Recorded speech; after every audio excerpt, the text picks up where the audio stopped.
할렐루야, 주님의 이름으로 문안드립니다. 다 함께 사도신경으로 신앙 고백하심으로써 수요일 새벽 예배를 시작하겠습니다. 전능하사 천지를 만드신 하나님 아버지를 내가 믿사오며 그 외아들 우리 주 예수 그리스도를 믿사오니 이는 성령으로 잉태하사 동정녀 마리아에게 나시고 본디오 빌라도에게 고난을 받으사 십자가에 못 박혀 죽으시고 장사한 지 사흘 만에 죽은 자 가운데서 다시 살아나시며 하늘 오르사 전능하신 하나님 우편에 앉아 계시다가 저희로서 산 자와 죽은 자를 심판하러 오시리라. 성령을 믿사오며 거룩한 공회와 성도가 서로 교통하는 것과 죄를 사하여 주는 것과 몸이 다시 사는 것과 영원히 사는 것을 믿사옵나이다. 아멘. 하나님 감사합니다.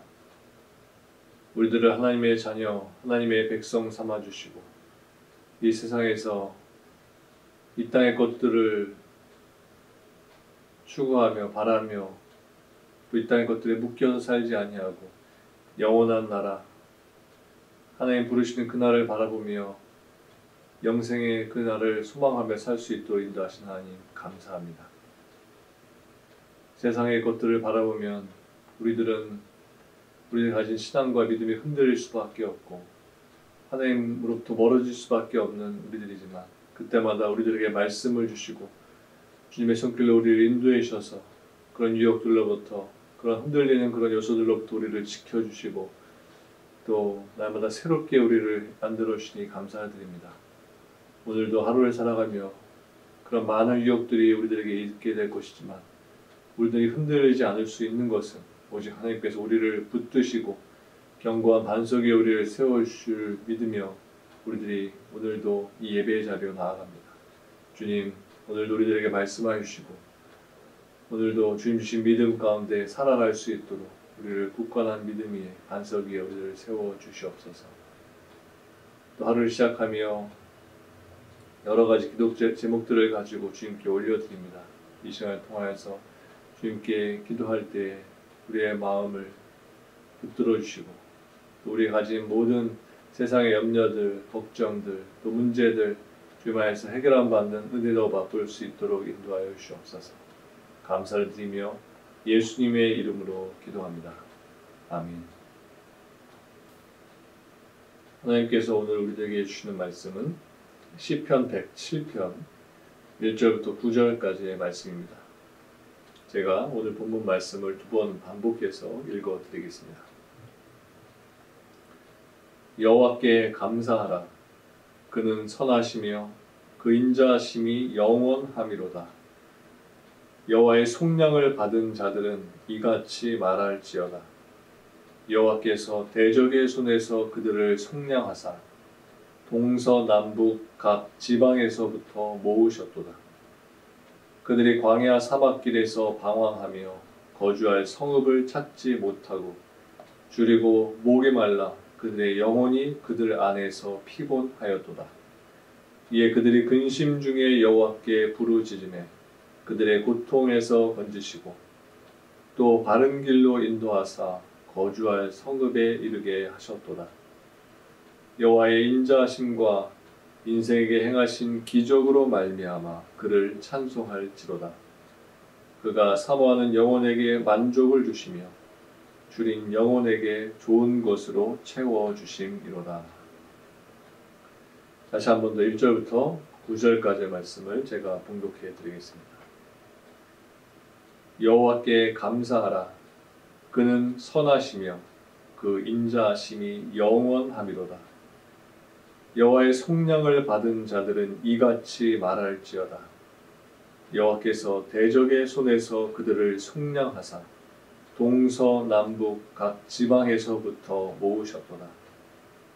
그들이 광야 사막길에서 방황하며 거주할 성읍을 찾지 못하고 줄이고 목이 말라 그들의 영혼이 그들 안에서 피곤하였도다. 이에 그들이 근심 중에 여호와께 부르짖으매 그들의 고통에서 건지시고 또 바른 길로 인도하사 거주할 성읍에 이르게 하셨도다. 여호와의 인자하심과 인생에게 행하신 기적으로 말미암아 그를 찬송할지로다. 그가 사모하는 영혼에게 만족을 주시며 줄인 영혼에게 좋은 것으로 채워주심이로다. 아멘. 다시 오늘 본문 말씀을 읽으시면서 각자 묵상하고 기도하는 시간을 가지시기 바랍니다.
오늘 보면 시편 107편은 전체 5권으로 이루어진 시편 150편 가운데 제 5권을 여는 시입니다.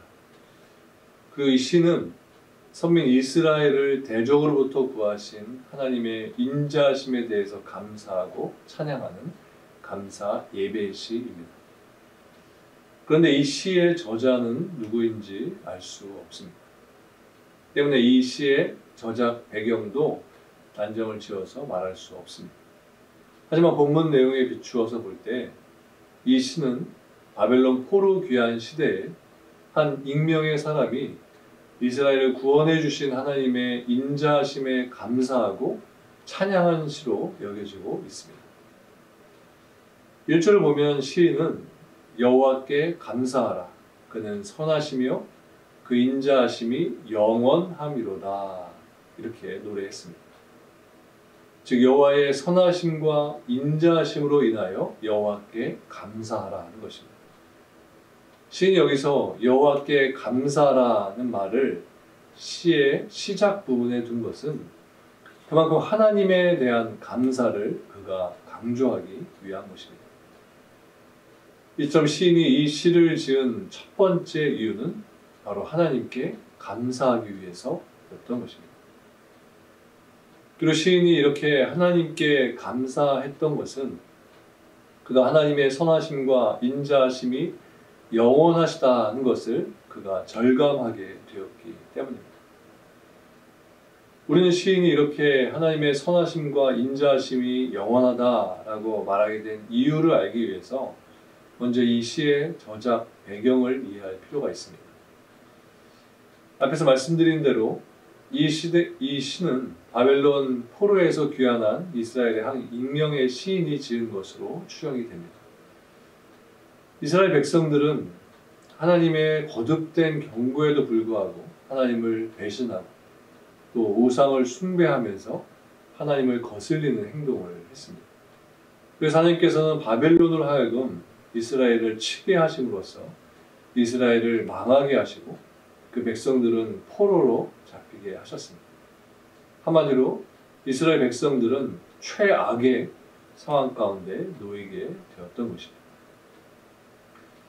이스라엘 백성들은 그 어떤 희망도 가질 수가 없었습니다.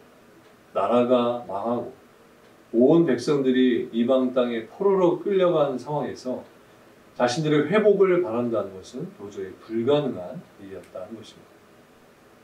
아마도 그들은 하나님으로부터 완전히 버림을 받았다라고 생각했었을 것입니다. 그들을 향한 하나님의 사랑과 그들을 향한 하나님의 언약이 다 물 건너간 일이다 이렇게 생각했었을 것입니다. 그런데 어떻게 되었나요? 하나님은 광야에서 그들을 인도해 주셨습니다. 하나님의 말씀을 거역했던 그들을 하나님께서는 구해 주신 것입니다. 즉 하나님은 바벨론의 포로로 잡혀가서 아무런 희망도 가질 수 없었고 하나님으로부터 완전히 버림받았다고 여기고 있는 그들을 구원해 주셨고 회복시켜 주셨던 것입니다. 여러분, 이것이 무엇을 의미하는 것일까요? 이것은 바로 하나님의 선하심과 하나님의 인자하심이 영원하시다는 것을 보여주는 것입니다. 하나님은 이스라엘 백성들이 하나님으로부터 완전히 버림을 받았다고 생각한 그 순간에도 하나님의 백성에 대한 언약적 사랑을 거두지 않으셨습니다. 하나님은 이스라엘 백성들이 하나님을 배신하고 불순종해서 이방 민족을 통해 그들을 이방 나라로 옮기기는 하셨지만 그들을 버리시는 않으셨다는 것입니다. 하나님은 여전히 그들을 사랑하셔서 그들의 고통을 보시고 그들의 부르짖는 소리를 들으셨습니다. 그리고 그들에 대한 징계의 기한이 다 찼을 때 이방 땅에 흩어져 있던 그들을 모으셔서 다시 고국으로 돌아오게 해주시고 그들을 회복시켜 주신 것입니다. 본문 4절 말씀을 보겠습니다. 그들이 광야 사막길에서 방황하며 거주할 성읍을 찾지 못하고, 여기서 시인이 그들이라고 지칭한 사람들은 바벨론 포로 생활에 어려움을 겪었던 이스라엘 백성들을 의미한다고 할 수 있습니다. 그리고 광야 사막길에서 방황하며 거주할 성읍을 찾지 못했다는 이 말씀은 어떤 특정한 역사적 사건을 지칭하는 말이라기보다는 그들이 바벨론에서 포로로 고달픈 삶을 살았던 모습을 보여주는 것입니다. 즉 시인은 바벨론에서 포로 생활을 했던 이스라엘 백성들을 마치 길을 잃고 방황하면서 먹을 것도 없고 마실 물이 없어서 지친 상태에서 결국 죽음을 향해서 가고 있는 여행자들의 모습에 비유를 한 것입니다.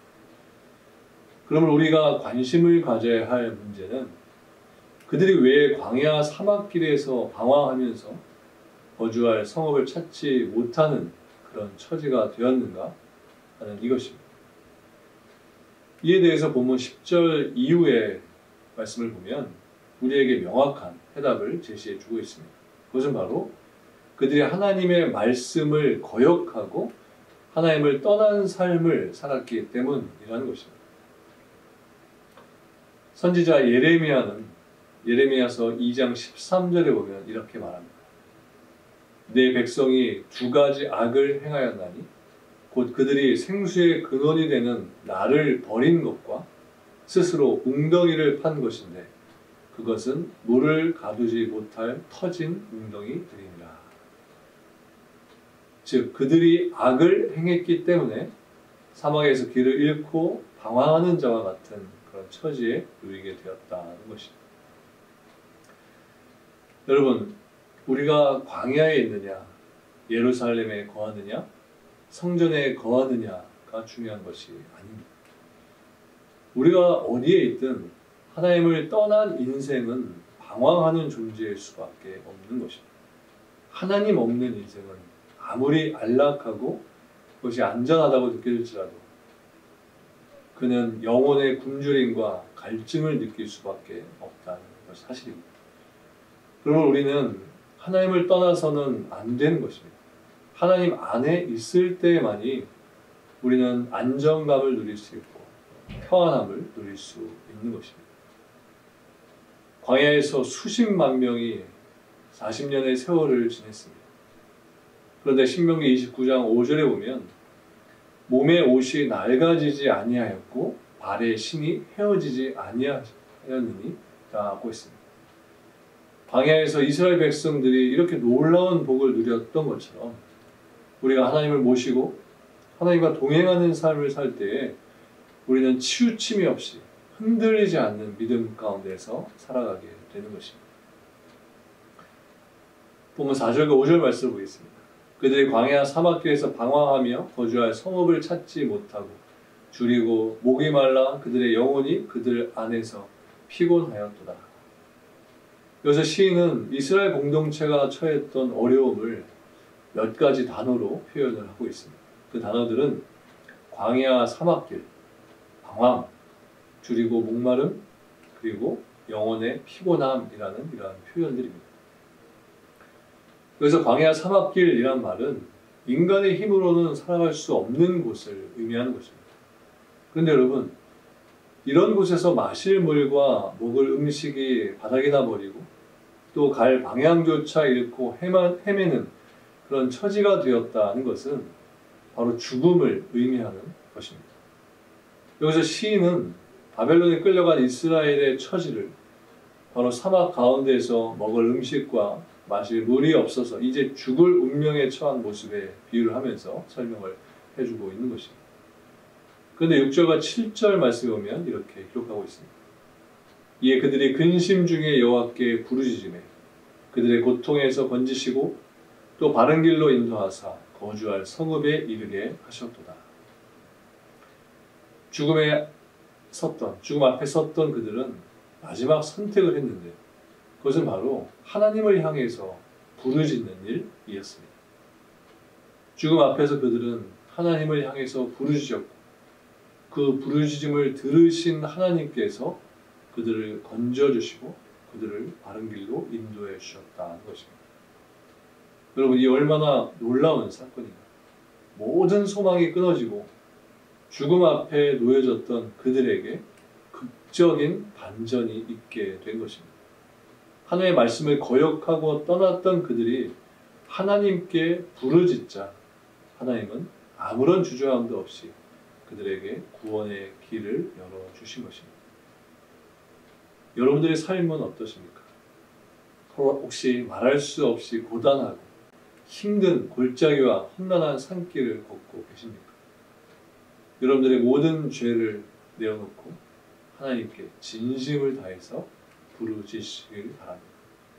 그때 하나님께서는 광야와 같고 사막과 같은 우리의 험난한 인생의 길을 평탄하게 하게 해주실 것입니다.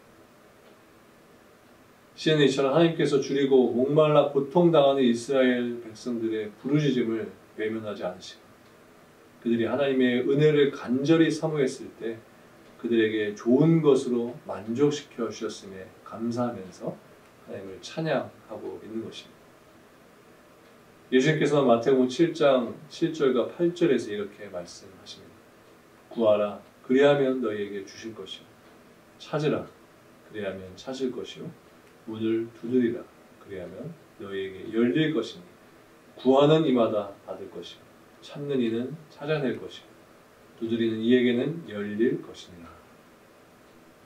여러분, 하나님은 우리를 구원하시기 위해서 세상에 무엇보다도 귀하고 귀한 하나님의 아들을 우리에게 내어주셨습니다. 그런데 아들을 내어주시니가 무엇을 더 아끼시겠습니까? 하나님이 우리에게 아들을 주셨다는 것은 이미 다른 모든 것들도 주실 준비가 되어 있으시다는 것을 의미하는 것입니다. 그리고 여러분, 하나님의 은혜를 간절하게 사모하시는 여러분들 되시기 바랍니다.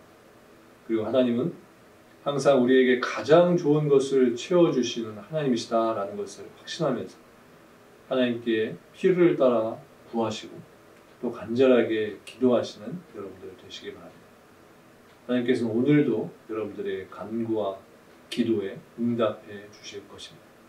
응답해 주실 하나님을 기대하시면서 오늘도 주님과 동행하며 사시는 여러분들 모두가 되시기를 주님의 이름으로 간절히 축원합니다. 함께 기도하시겠습니다. 하나님, 우리 모든 사람들을 이 세상에 보내주시고 이 세상에 보내시면서 고와 같이 내버려 두지 않으시고 우리를 하나님의 자녀로서 날마다 품어주시고 우리들의 모든 삶의 여정을 이끌어 주시는 하나님 감사드립니다. 아이가 부모에게 간구하고 요청했을 때 부모가 그 요구에 반응하며 좋은 것을 주듯이 성도들 우리들이 하늘의 아버지께 필요를 따라 구하며 간구할 때 하나님이 그것들을 외면하지 않으시고 우리에게 응답하시며 아니 더 큰 것으로 우리에게 선물해 주신 하나님 것을 믿습니다.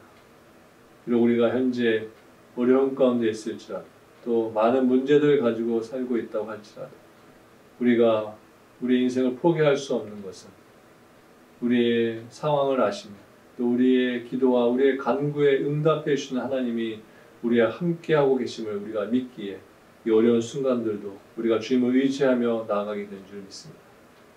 우리의 부르짖는 소리에 외면하지 않으시고 오늘도 응답해 주실 주님을 찬양하며 바라봅니다. 오늘도 주님을 찾기 위해 하나님과 우리 사이에 막혀있는 문을 두드리며 주님 나의 모든 문제들을 해결해 주십시오. 모든 문제를 주님께 내놓고 기도하며 나아가오니 주님 모든 성도들의 삶을 붙들어 주셔서 또 모든 문제들을 해결해 주셔서 오늘도 주님과 함께하며 주님께 찬양 올려드리는 성도의 삶을 사는 우리 모두 될 수 있도록 인도하여 주옵소서. 오늘 하루의 삶도 오직 주님 손에 맡겨드리오며 감사드리며 예수님의 이름으로 기도합니다. 아멘. 하늘에 계신 우리 아버지여 이름이 거룩히 여김을 받으시오며 나라가 임하시오며 뜻이 하늘에서 이루어진 것 같이 땅에서도 이루어지이다. 오늘 우리에게 일용할 양식을 주시옵고 우리가 우리에게 죄 지은 자를 사하여 준 것 같이 우리 죄를 사하여 주시옵고 우리를 시험에 들게 하지 마시옵고 다만 악에서 구하시옵소서. 나라와 권세와 영광이 아버지께 영원히 있사옵나이다. 아멘.